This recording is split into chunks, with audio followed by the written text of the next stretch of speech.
स्वागत है बच्चों फिजिक्स इट्स इजी में। और हम लोग बात कर रहे हैं कक्षा 12 के अध्याय 6 पर विद्युत चुंबकीय प्रेरण। यदि आपने इसके पहले का वीडियो नहीं देखा है तो डिस्क्रिप्शन में नीचे आपको लिंक मिल जाएगा, आप उस वीडियो को देख लें जिसमें हमने फेराडे के प्रयोगों के बारे में बात की थी। आज हम बात करेंगे फेराडे के प्रयोगों के आधार पर प्राप्त निष्कर्ष, जिन्हें हम फेराडे के विद्युत चुंबकीय प्रेरण के नियम के नाम से जानते हैं।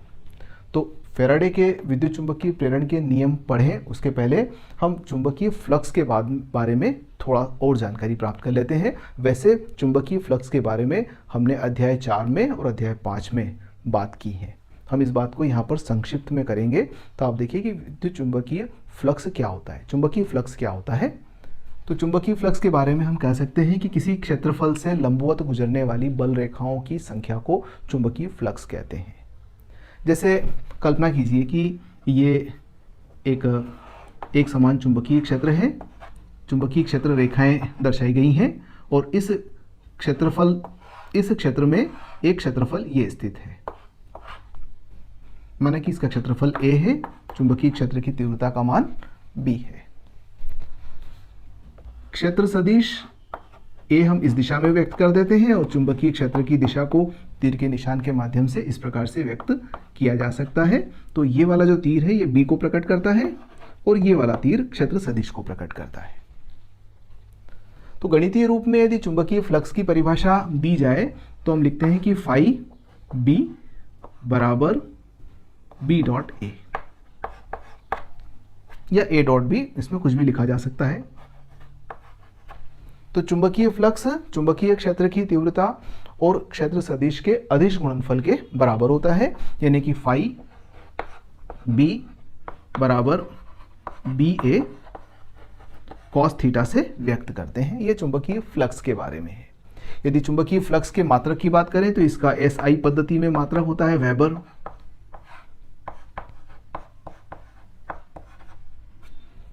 वेबर में इसे व्यक्त किया जाता है, और सीजीएस पद्धति में इसको मैक्सवेल से व्यक्त करते हैं, मैक्सवेल। और एक वेबर 10⁸ मैक्सवेल के बराबर होता है। ये इसका आपस में संबंध है। अब आप सोच रहे होंगे कि चुंबकीय फ्लक्स यहाँ बीच में क्यों आ गया। हमने पिछले वीडियो के अंदर भी चुंबकीय फ्लक्स का नाम नहीं लिया है, पर प्रेरण के नियम की जब बात आई तो हमें फ्लक्स के बारे में बात करना अनिवार्य है।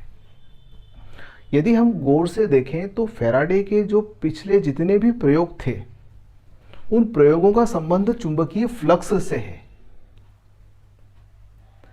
ना। अब आप ध्यान दीजिएगा, मैं उन बातों को फिर से थोड़ा सा यहां पर रिवाइज कर लेता हूं। जैसे कि पहले नियम में हमने क्या कहा था कि ये कुंडली है और हम इसके पास में एक चुंबक को लेकर आ रहे हैं, है ना।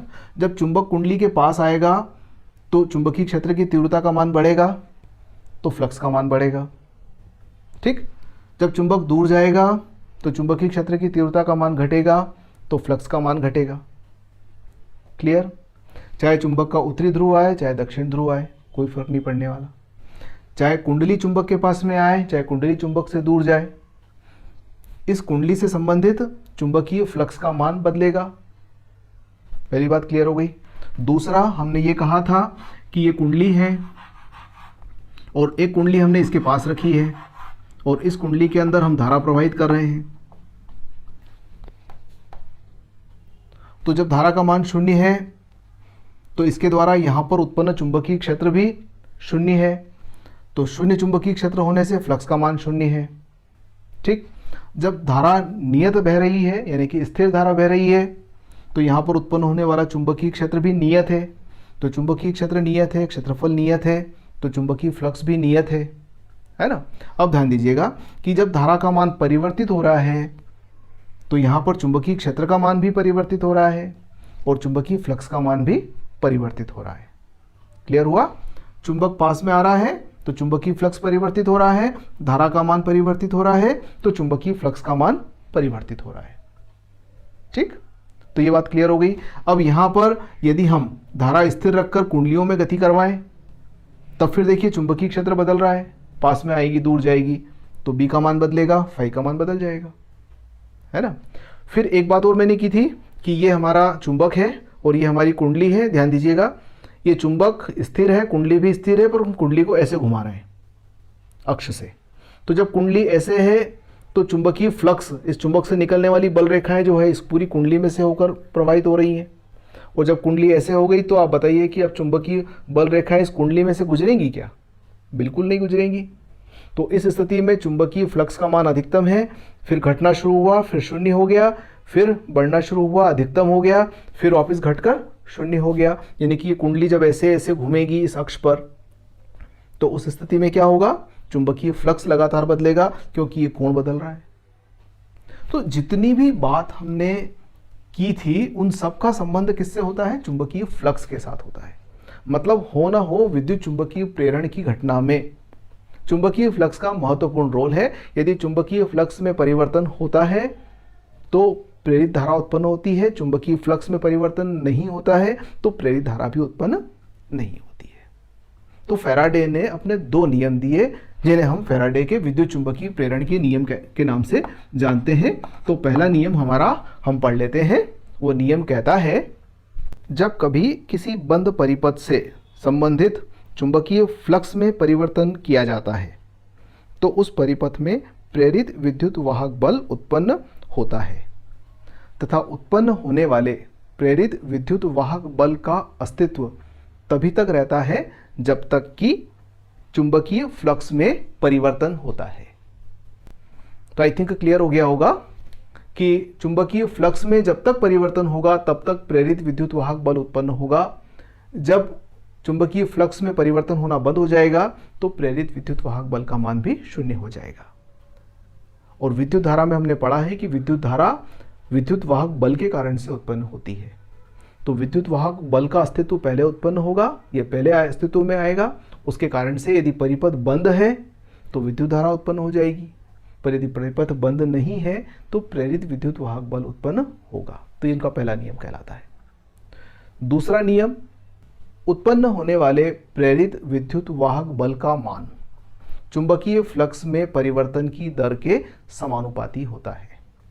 अब यदि दूसरे नियम को हम लिख लें तो कह सकते हैं कि प्रेरित विद्युत वाहक बल माना कि स्मॉल ई से प्रकट करें तो इसका मान चुंबकीय फ्लक्स में परिवर्तन की दर, यानी कि यदि dt समय में चुंबकीय फ्लक्स में d phi b परिवर्तन होता है तो d phi b बटे dt ये चुंबकीय फ्लक्स में परिवर्तन की दर हुई।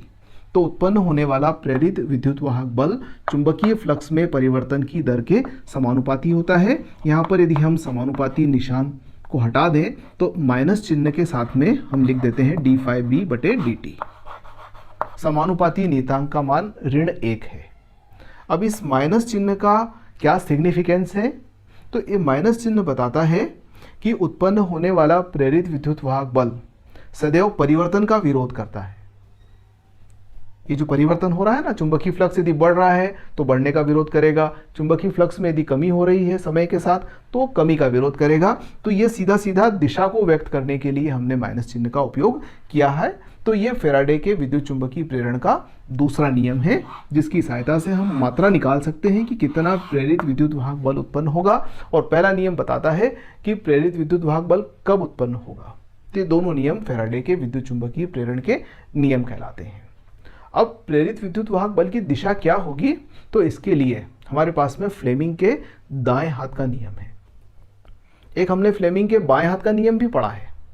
अब हम फ्लेमिंग के दाएं हाथ के नियम की बात करते हैं। तो मैंने अपने दाएं हाथ को इस प्रकार से फैला लिया कि प्रथमा, तर्जनी और अंगूठा ये परस्पर एक दूसरे के लंबवत हैं। अब देखिएगा, ये परस्पर एक दूसरे के लंबवत हैं। यदि प्रथमा, ये जो प्रथम उंगली है हमारी, ये चुंबकीय क्षेत्र की दिशा को व्यक्त करे और अंगूठा चालक के गति की दिशा को व्यक्त करे तो उंगली उत्पन्न होने वाली प्रेरित धारा की दिशा को व्यक्त करेगी। तो इस प्रकार से हम फ्लेमिंग के दाएं हाथ के नियम की सहायता से उत्पन्न होने वाली प्रेरित धारा की दिशा को ज्ञात कर सकते हैं। तो फ्लेमिंग के दाएं हाथ का नियम,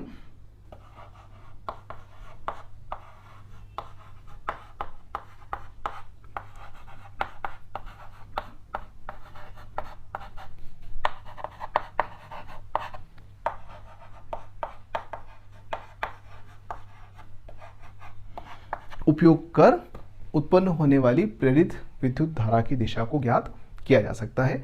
इस वीडियो में इतनी ही बात करते हैं। अगले वीडियो में हमारी बात होगी लेंज के नियम पर। तो लेंज का नियम क्या है और वह ऊर्जा संरक्षण के नियम के किस प्रकार अनुरूप है, अर्थात ये प्रेरित धारा कहाँ से उत्पन्न हुई, इसकी जानकारी हमें उस वीडियो के अंदर मिलेगी। धन्यवाद।